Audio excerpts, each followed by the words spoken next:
So now that we understand a little bit what it means to be a topological space, I want to consider one of the things that having a topology allows us to do.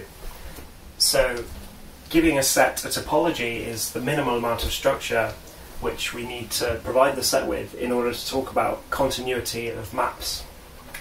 So if we have two topological spaces which are just sets with their respective topologies, which we saw what topology means in the last video.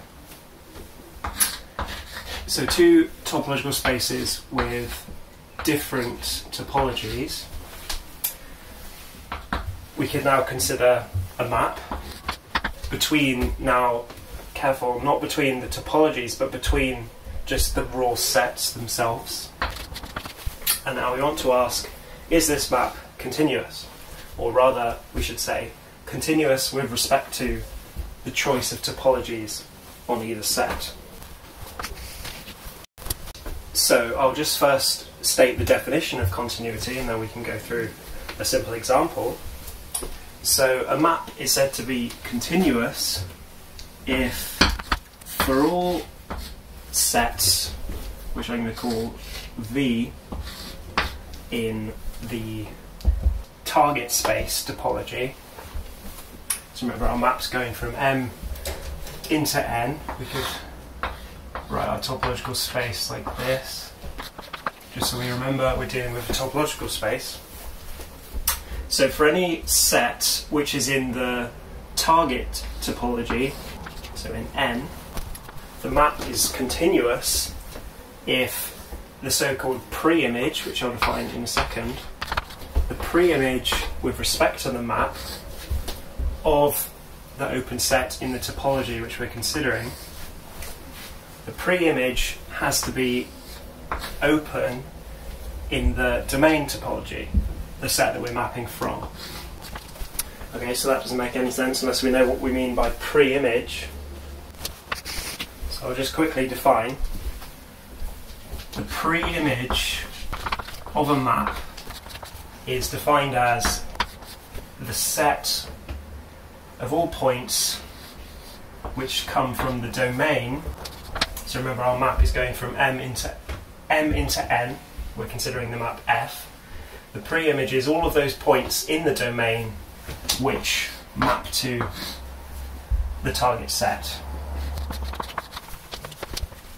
Okay, so I'll just say that again. The pre-image of any set, a subset of the target space, the pre-image is all of the points which are mapped to that set under the action of the map F. So it's always nice to have a picture. If I just visualize our sets now as abstract blobs, one set will have elements like that. This is going to be M, and say this is N with a different kind of element. Now if we have a map between these sets, this is simply just an assignment of the elements of one set into the elements of another. So if we consider, I can just construct any map I'd like. I'm going to construct this map. So now we want to ask, well, what's the pre-image of, say, this subset of the domain? Well, it's simply all the elements which map to that particular subset. So the pre-image of this orange subset, which is simply going to be these points. And now the pre-image might feel a lot like the inverse, because we're kind of just taking the map and working it backwards to see what points the map came from. Well, it's not quite the inverse because it can actually extend a bit further than the inverse's definition. So if we consider this element, or this subset of the target space, what's its pre-image? Well, both of these points are mapping to that same point, so the pre-image is going to be these 2 points here. We wouldn't be able to understand this if we were just simply considering the inverse, because the inverse map is not defined here. We have is two elements mapping to a single element. So the pre-image actually turns out to be more useful because we can use it in situations where we wouldn't, say, be able to use the inverse. So the pre-image is not the inverse. So this definition of continuity might seem pretty alien. It looks nothing like epsilons and deltas and all that stuff. It'll actually turn out that that definition comes from this definition completely naturally when we consider the real numbers with the standard topology. But this definition is a lot more useful when we're talking about more abstract sets and topological spaces. So to see this in action, let's just consider a really simple example. So I'm going to take as my two sets, I'm going to have M and N simply both equal to the same set with elements 1 and 2. So I'm going to visualize the two sets. This is M, this is N, with elements 1, 2. Now we can't do anything with just bare sets, we need to work with topological spaces. So let's give each of these sets a topology, and then we can check whether a map between these sets is continuous with respect to our choice of topology. So let's say now the topology on M is going to be the subset, or the set of subsets. We know we need to have the empty set and the original set in order to be a topology. And then we're also going to add in the two sets with single element 1 and 2. So you might recognize this as being the discrete topology, since we have the empty set, the set, and then all of the possible subsets of our original set. So this is in fact the discrete topology on M. And now let's define the topology for N slightly differently, to simply just be the empty set, the set, and that's it. So this would be the chaotic topology. So this is our choice of topology for the set, M and N. Let's just quickly go through and check they actually are topologies. Well, we know the empty set and the set are in both, so that's fine. Now, consider taking the union of any of these possible sets. We're either just going to get 1, 2, or 1, 2. Same with the intersection, so we know they're always just going to lie in the set again. That's all fine. And similarly here, the union is just 1, 2, and the intersection is just the empty set. So these definitely are topologies for our set 1, 2. And now we want to construct a map F between these two sets. So now I'm going to just define the map in the following way for you.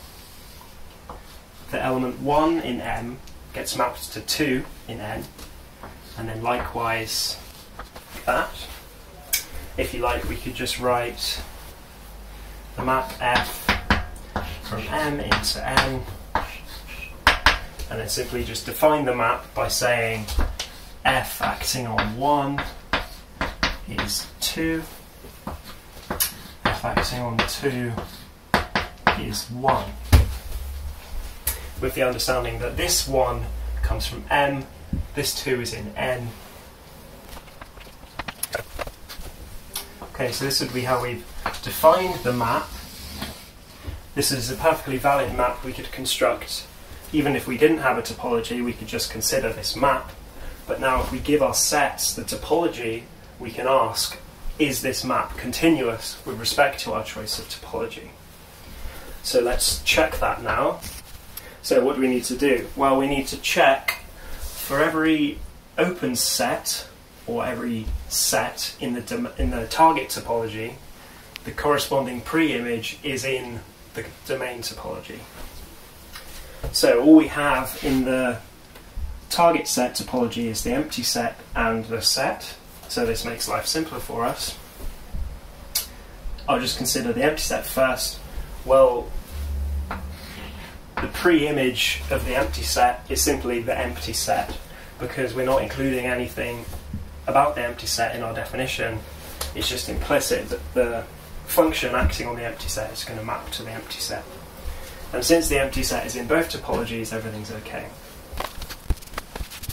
So now we need to check that the pre-image of the set 1, 2, the pre-image of the set we're considering, the pre-image needs to be in the domain topology.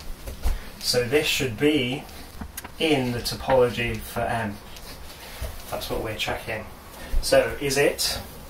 Well, the pre-image of 1, 2, we're just looking at the pre-image of this set here, is simply just 1, 2 again, because the map goes from 1 to 2 and then 2 to 1.